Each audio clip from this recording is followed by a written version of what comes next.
The Spirit of Jazz podcast, where music dances with mystery, with your hosts, Bill Carter and Jeff Kellum.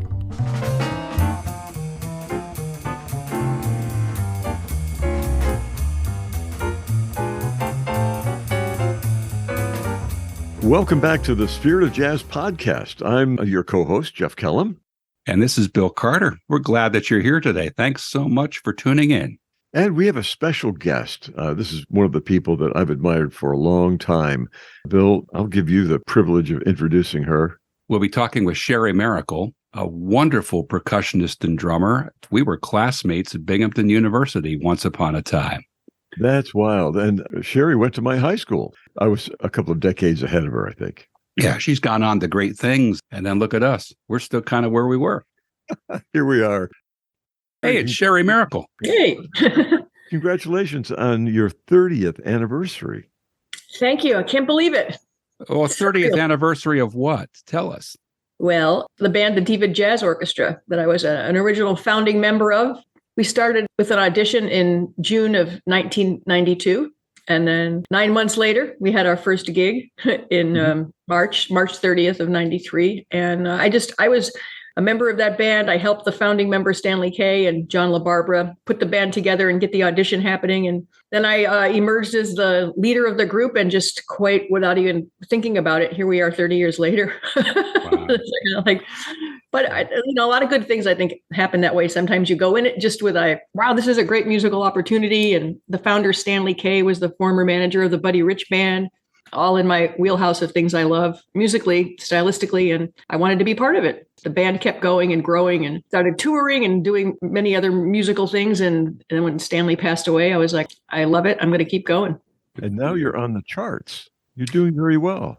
Oh, thank you. Yeah, we, that's one of those goals we have as an artist. I get to get recognition by the critics and our peers, and of course, a radio play and wonderful podcasts. Any way we can share our music is good.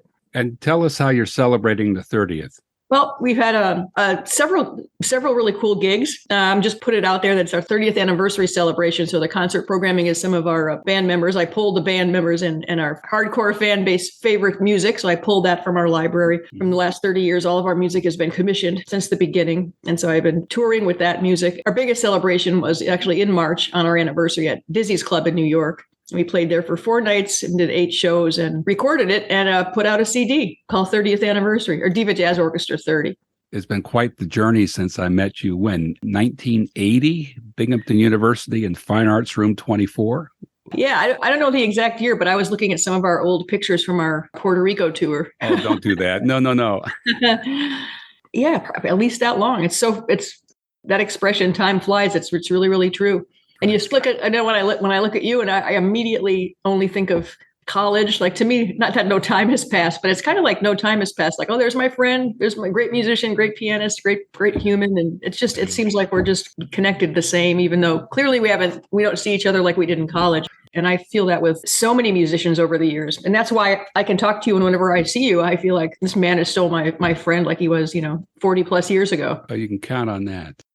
There's kind of a shared understanding and language and syntax, and some of it's creative spirit, and some of it is just camaraderie, and some of it is years of shared misery.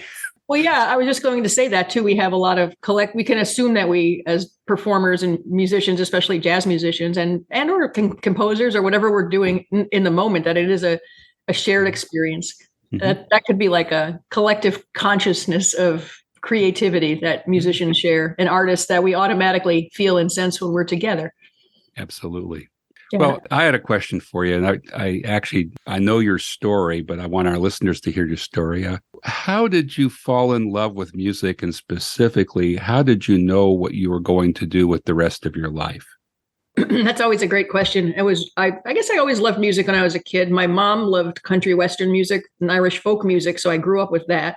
Every morning of my life, she would play it before she went to work. And then I would watch the parades and the Binghamton Holiday Parade or Halloween Parade, and my father would take me to those, and I loved the marching bands. So I think I always remember really enjoying that. And then one of my teachers took me to see Buddy Rich and the Killer Force in 1974 at the Forum in Binghamton, New York. In the back row of the balcony, every single hair in my body stood up. I had an adrenaline rush, like I was falling off a cliff. That kind of crazy, like roller coaster, when you get that in the pit of your stomach, adrenaline. And I don't know what it was. I never heard jazz in my life. And I literally ran home and told my mother I was going to be a big band drummer. Didn't know what big band was or drums or anything until that point. And I feel like that's one of those things, talking about divine intervention or a clear channel or a clear path that opened up for me so quickly and so strongly. I didn't ever have to think about what I wanted to do again. And it's the honest to God, the total truth of what that experience was. I was like, I'm going to be a drummer. And that was absolutely it. Remind me how old you were at the time? 11. 11. Okay. Yeah. So when you go then to your junior high school or whatever and announce that you want to play drums, what was the response? In the junior high, there was no jazz ensemble, but I definitely played, drums in the band. My music history before that is I wanted to play trumpet in elementary school, and the teacher announced that girls couldn't play the trumpet. So I was given a metal clarinet, which I didn't like, but I also played cello a bit in fourth grade, which was amazing. Fourth grade until I got to seventh grade. In sixth grade, the teacher needed someone to play some extra percussion, and I immediately said, I'll do it. And I ran back to the drum section and stayed there, just stayed there. And then Union Endicott High School, I was scared to audition for the jazz ensemble, and I voiced my fears to the band director because no girl had ever played drums before. And he said something to the effect of, "What are you, stupid? That's ridiculous. Come on, audition." And so I did. But my previous experience with teachers ridiculously assigning gender roles to instruments, kind of deterred me for a second, but I did. And then that was it. And then, kept going. Well, and I'm sure you've talked on interviews and podcasts about the topic far too much, but the whole business of gender in jazz and, girls don't play the trumpet and whatever else. Yeah. And now here you are, the foremost band leader of a big band, all female. Mm-hmm. Can you give us a story or two about struggles with gender, professional issues you might have run? You play a concert and they didn't think you were up to it because you walked in the door. Anything like that? Oh, yeah. Yeah. One of my first, and it still happens. And I know I love that my band is very multi-generational. The youngest person that plays with us just turned 21 when we were on the road with the Manhattan Transfer, and the kid, her name is Kellen Hannes, the trumpet player, but she has experienced some of the very same things that I have, some 40 or 45 years earlier, and that I've experienced things that women from the International Sweethearts of Rhythm experienced. So it's just a constant cycle of very, very slow growth and awareness to women's equality, and that music doesn't have gender. But my first crazy experience was in Binghamton at the Binghamton Arena. Al Hom, who a beloved friend and contractor and major musical force, just gave me so many like all of my foundational experience is due to Al and the opportunities he gave me in Binghamton. So he hired me to put together a trio for Rodney Dangerfield, the comedian, who I adore. Caddyshack, one of my favorite movies, love it. So I walk in there. I don't even remember who else I was playing with, but 3 people. And Rodney Dangerfield's manager runs over and says, oh no, we're not having you. Absolutely not. And it was this big, huge fight about Rodney won't work with a woman.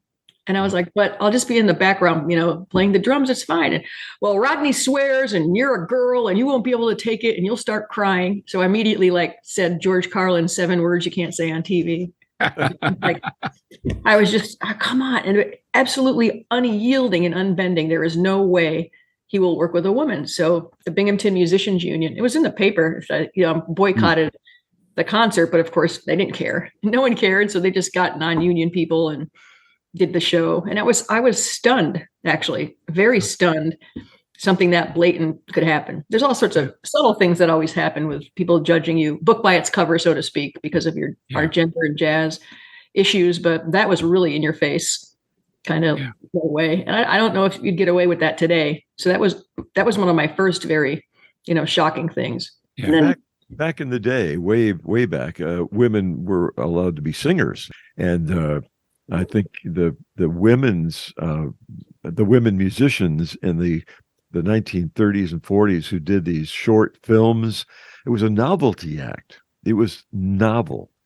And now, of course, the professionalism is just equal or surpassing so many of the other bands around. I mean, just I'm thrilled every time I hear the the diva orchestra or the smaller bands that you're in. I mean, just amazing. I just love it. Thank you. Wow. Thanks. But, I'll tell you a positive thing. When we did our first recording and several subsequent recordings with Diva in the early 90s, we used to record at NOLA Studios, which is on the corner of 57th Street and 6th Avenue in New York. It was the penthouse above Steinway Hall. They had Errol Garner's piano there. The engineer was a wonderful man named Jimmy Zach. And so he was friends with our founder, Stanley Kay. So we're up there recording, and he used to get a kick. He would always tell us, he said, all the Sesame Street recorded there, like a bunch of soap operas. It was a big TV and film studio, and he worked with everybody. And he said, he would call it, the guys would come in, and I'd play a recording. He goes, I'd put it on and say, listen to this new big band. What do you think of this? And he did this more than once. They would say, oh, who's that? Is that a new Woody Herman record? Like, what band is that? That's so cool. And they would have all these guesses. And then Jimmy got joy out of saying, no, man, it's a bunch of chicks. And then, then the guys would say, oh, oh, no way. Oh, it's not that swinging. They would get thrown off course because suddenly here's a bunch of women infringing on their territory or something. Yeah. So but that's why blind auditions are great. I really think it would be so cool to make a recording with all fake names, just a single, just put it out there with Diva, I could name myself Barry Spherical or something. Just change my name, change just our names to all male names and see if the response is different. I guarantee it would be, Yeah, I really do. Maybe I'll do it. At this point, I think we should just let our listeners hear a little bit of one of your tunes. So this is Diva. Put on your seatbelt.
one of my side loves is composing and arranging, and especially for big band, even though I'm super slow because of such reverence for that craft and skill.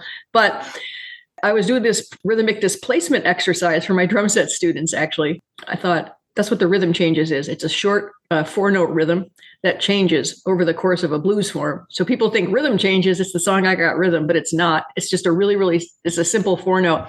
Da da da da, ba da da da, and it shifts, it displaces itself every time. And so I thought that was clever. So that's what that is.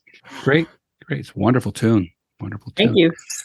You know, I'm also intrigued with how not only musicians communicate with their ESP or whatever that is, but also the way that they collaborate and work together.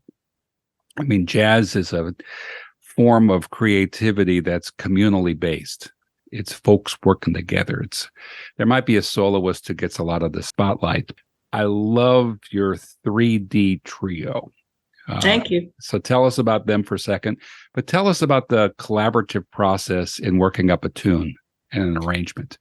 Okay. But, no, Bill, everything you just said, I mean, that's what you just talked about, I think is something that should be the foundation of some music education, which is something that's hard to teach, but really important to focus on, because I don't think music schools talk about that layer of, when you said ESP or collective creativity, or that's the cliche of the sum is greater than its parts, always in jazz, if you're playing it with that intention. You know, clearly some musicians do not. They hit the bandstand and they're like all about me, and they're just very like, wait for my solo, and their attention is something other than making the music spectacular, which is all, every great musician I've ever met is all about just making it great, collectively great. And I think one of those things is, for as simple as it is like, look at the people you're playing with sometimes when you're in the rhythm section. Like that simple eye contact is a big channel to like, I hear you, I'm listening, I'm with you, instead of just being in your own headspace. And I'm going to say that's a magical flow of energy, again, between players, because the 3D trio, Jackie, Amy, and I met touring with a show called Tapping Through Life with Maurice Hines. We did that for a number of years in a bunch of big cities across the U.S. And we loved playing together so much. We have to just keep going. And I know that you've had that, and you've always had those magical moments. And sometimes it's hard to explain what it is, but it's just like when you meet someone for the first time, and it's like the love at first sight.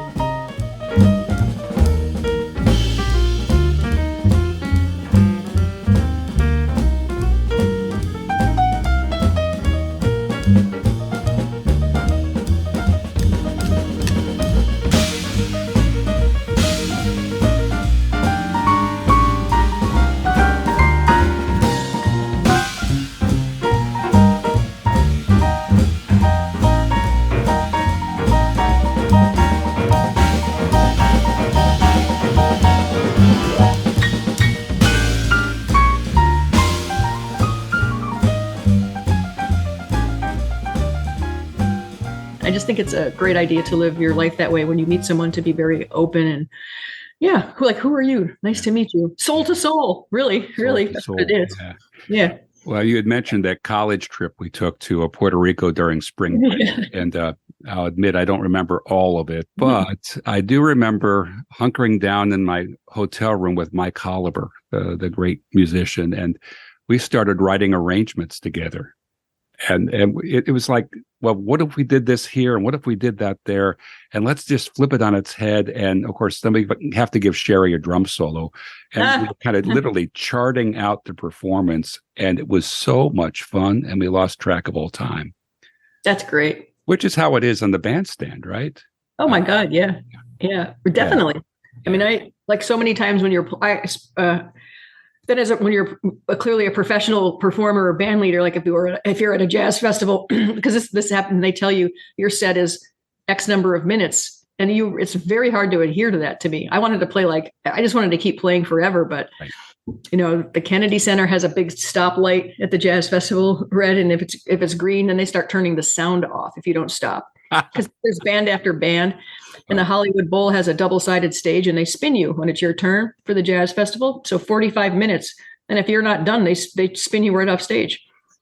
So on the back of there, it says, on the back of the Hollywood Bowl, it says Spin Club. And I know Jaco Pastorius is in it because he wouldn't stop playing. And But to your point, like you lose track of time and you're just so in the moment, and hopefully the component that's really great with each other always, and then how that automatically translates to the audience to extremely connected, happy experience for everybody. Mm-hmm. And you can play alone with your friends and colleagues and have an amazing, like, elevate everybody in your experience just together in your practice room or studio. But when you're in front of an audience and then you connect with those people that way, like by sharing what you're creating, it's another layer of just incredible, like it's somewhat undefinable, sort of like the audience makes us play better. When I did my last I love recording live. Studio recordings, not my favorite. Yeah. I'm alone in a booth by myself, trapped in the cone of silence. I never like recording that way. Oh, the music on the page is one thing, but as the musicians play it, there's a conversation going on. That the bass player does something and somebody responds as if you're in a conversation with someone. Mm-hmm. And I love that kind of communication that, once again, as Bill Carter says, you see that in the other person's face as you play. Yeah. And my wife, I have to tell you, Sherrie, my wife said she loves to watch you because your face shines throughout this thing, and she can just see the satisfaction and the friendship of the players. It's just, she can see that. Yeah, Sherrie, I can always tell when you're having a good night because there's a glow. I mean, there's just and kind of a connection. And at heart, this music is for us, but it's also for the audience. And there's an entertaining aspect to it, even if it isn't all entertainment. There's kind of a connection. We're putting something in the air that will hopefully improve your day as you listen to us. And also will change the room.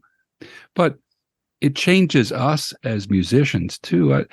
How have you changed and grown as you've gotten more into this life of music making? That's also an excellent question. And I try to share this with my students sometimes, and they're very young teens and 20s in college. But the older I get, and clearly with all the experience you accumulate, gives you a certain degree of confidence and self-centeredness, if you allow it to. But I had spent a lot of time overcoming crippling self-doubt and fear, and not wanting to make a mistake, especially with a lot of the women in jazz issues that are scrutiny put on a woman. I have had the experiences of, and many of my colleagues would be like, you can be in a band with, several, of our male colleagues, and, they're making mistakes left and right. And it's just like, okay, gotcha, bro. Like, no problem, man. You'll get it tomorrow night. And like a woman makes one mistake and it's like, aha, we knew you couldn't play. It's like literally that blatant, like the standard to which I think a lot of women who are professionals hold themselves is you're just like self-flogging so much just because of the experience. So at the point, and to answer your question further, as I've gotten older and found a really strong center for myself, like none of that really bothers me anymore. And each decade I'm like, and settling on what my true path is. And sometimes it can be laid out. Like I said, the big channel of light and energy that told me to be a drummer. Then I was like, wait a minute. How come I want to play like Steve Gadd. Wait, I want to play like John Bonham. Wait a minute. I can't play a samba the way all the samba drummers do. Wait, and like going all over the place, trying to be a chameleon and being so, bugged with myself about certain things, and until saying, what do I love the most? What is my strongest musical voice and my best offering to my bandmates and in the audiences, which I consider very important. And what's my best and truest offering that's going to, just put my best foot forward in the world. And it's like, I love to swing. I love the tradition of big bands, the concert groups of Woody Herman and Basie, et cetera. And that's my focus. I had to let go of the idea of, well, let me play what some people perceive these days, especially as contemporary jazz. I don't care about playing even eighth notes in D minor and odd meters for 15 minutes. Thank you. I mean, I think in college I played a lot of that. It's fun to play, but I'm just all music anyone's putting out there is fine. But I mean, I think to settle in and be really true to yourself and tell the absolute musical truth Because if you're trying to be somebody you're not, or fake it because you think, well, this is how I'll make it in jazz. I'll do something, this way or that way, or weird or whatever. I mean, it's hard to, I'd have to think of some better words to explain myself, but I just mean settling in with yourself and saying, this is my absolute truth. And I'm giving you the truest part of myself here. Listen, if you like it, great. And if you don't, if you say, this is the worst thing I ever heard, also great. Then don't listen to it. Right. Yeah. Well, it's growing into our own skin. Yeah. And what led me to this, when maybe 5 years ago, I was on a panel of women band leaders with Miho Hazama and Maria Snyder, one of the most gifted, prolific composers of all time of modern jazz. And she said she was crippled with fear and self-doubt. And when she said that, we were backstage just talking about becoming leaders and, finding our own voices, et cetera. And she said that, and I couldn't believe it. I said to her, what a gift it is for you to share that, because I don't think anybody would ever assume that you would ever have that in your life, as developing as an artist and the genius that you are. Mm-hmm. And she talked about how she said she wrote her song, Coming About. She said she stood in front of her band, and when she listened to it, she burst into tears and said, "Oh my God, I wrote the theme from The Love Boat," or something like that. Like she was, so it's really interesting to hear people's evolution. And I don't think it's completely normal to have I guess doubt is the word, and crippling. It's like, oh my God, can I do this? Am I good enough to play in this situation? And I think a lot of musicians have that, because we always want to give our best. So that's sort of the evolution and the cusp of where I would love to be in the position to just be. I'm really, really closer to it than I've ever been. It's just, what, here, this is all given with love. And, I'm sorry if you, want to waggle your finger and say that's the worst thing I've ever heard, which, critics, and now with social media, my goodness, people just say whatever they want.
There are lots of young people who are listening to you too, who are going to look at you and listen to you and say, "That's the drummer I want to be."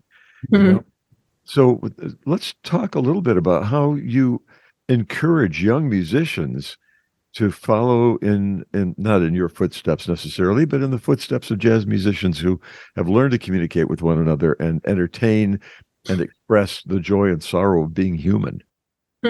That's a great question. I try to talk to them about not only about the basics of their instruments, and to being, like my goal when I was in college was I wanted to be a functional musician and play jazz. But when I mentioned when Al started giving, like, play the Icecapades, if anybody remembers that, or the Shriner Circus and all these shows that used to come through the Forum in Binghamton, becoming a functional great musician and being able to play a lot of different styles correctly in the form of Broadway or a big show is a huge thing I would recommend to everybody, while having a core of your passion. Like if you want to play heavy metal, but in the meantime, if you can sub on Broadway and make six figures, that's a good job to be able to get. So functionality at a basic professional level is really important. And then always having that important space for your own creative voice.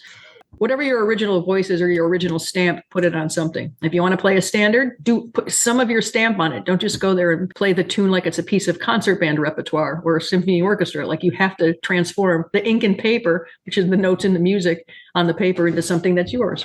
It takes a long time to grow into our own skin, to become authentic, to be honest, to know that we're okay as we are, and that we can bring our own individual stamp to the music. We have to give ourselves permission. Right. And that's why I always have had those feelings, and not about people like who, Taylor Swift, and let's say, I'm so old, I can't even think of people, Britney Spears and children like that who are clearly wildly talented, but then they're so manipulated. It's just always, I know that one of the classic stories was the way Judy Garland was manipulated and abused by television studios and record people and Karen Carpenter, things like that. But Taylor Swift, actually, she seems to be somebody that at least is holding her ground in several areas. But I worry about that too. Here's you're a very talented, like young teenager or tween, and then this machine gets you and twists you into something, can cause problems. Nobody does that for jazz musicians. It's like, isn't that the truth? Yeah, it's like no one's going to make you here's now you're suddenly like touring the world for bajillions of dollars. Yeah. Yeah. I took my older daughter to see Britney Spears one time, and it was just like unbelievable. I mean, the machinery around all of that. She had become a commodity. She'd be bought and sold. Even things like, we know all the lip syncing that goes on in pop music. And I've done it with Macy's 4th of July, like with the New York Pops. I remember us being on the back of the Intrepid for the TV show, which they claim is live, which is definitely not. Right. Sorry, everybody. And just blasting our CD, our recording that we did. We did the recording for the TV show. But then this is a huge orchestra lip syncing to their own recording on the back of the Intrepid. And I remember having to play cymbals, and I'm like, no, you can't do that. What? Okay, I'll try that. And then, so that is not real. To the illusionette, you said, like, some people can just manufacture this thing and put it out as this is real authentic music happening in the moment. And sometimes it's really not. When Diva played as a backup group for a really great drag queen named Randy Roberts, who's very entertaining and does Cher and all these different characters. And he was on America's Got Talent. And he wanted us to back him up. And I said that we would do it, but we're not a contestant, but we'll happily be your backup band. So I go to the studio in New York, and the first thing the guy said to me is, "Oh, of course you want to play the TV drums." And I was like, "What?" I didn't even know what that was. And this opened my eyes. There's a drum set and every other instrument that completely makes no sound. It wasn't styrofoam or rubber, but it was the whole drum set looked totally real, but it made no sound. And I was like, oh my God, like that really opened my eyes to like, well, okay, so people have actually invented ways to make things like look like a real instrument, even though they're not playing them. They're playing to tracks. And I said, no, we're going to use all of our real instruments, and we're going to play live and acoustic. And they were like, nobody ever does that. Oh my God, especially a big band. It was really fun, but so enlightening. You can't do that with jazz. No, I guess you can. I don't know anybody that manufactures this like a fake product and goes out there and presents it like it's real in the moment, which is the beauty of jazz. Once in a lifetime experience in the moment. Well, let me ask a concluding question for you. What does it mean to be real? One of my quotes that I love by Gandhi since I was very young is, when what you think, what you say, and what you do are all the same, then you're being your authentic self. And I find that to be a constant struggle. And some of it has to do with a part of being human, and nobody wants to be a constant stream of everything you think to come out of your mouth, like in every situation, because we have things to balance as we speak and be good human beings and navigate through the world. But I think that what I said before about being a musician and an authentic person, if you try your very best to speak from your heart and not to be cluttered up with perhaps ego, and I mean ego in a good way, because we all have them. The thing that makes us a person is how our soul filters through our ego in many ways. And actually, Bill, I've actually asked myself, I've divided myself into 4 people: my physical self, my intellectual self, which is the neck up, my emotional self, and my soul self. And these days I'm constantly asking my soul self, guide me this way, help me this way, like if I'm struggling with something. And I really think that trying to think from your soul perspective and how you present yourself in the world is where I am at this moment, and trying to do that, all the time, not always successful, but trying.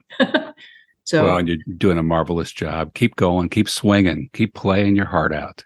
Oh, thanks for inviting me. And I love to talk to you. And thank you for everything that you do for the world and for music. Makes it a better place. Thank you. Thanks for listening to the Spirit of Jazz podcast. This is a production of Presbybop Music. To find out more about Presbybop, our music, concerts, and recordings, Please explore our website at www.presbybop.com and send us a note telling us what you think about the spirit of jazz. We'd love to hear from you. Check in with us again next time. I'm Jeff Kellum. And I'm Bill Carter. Thanks for tuning in.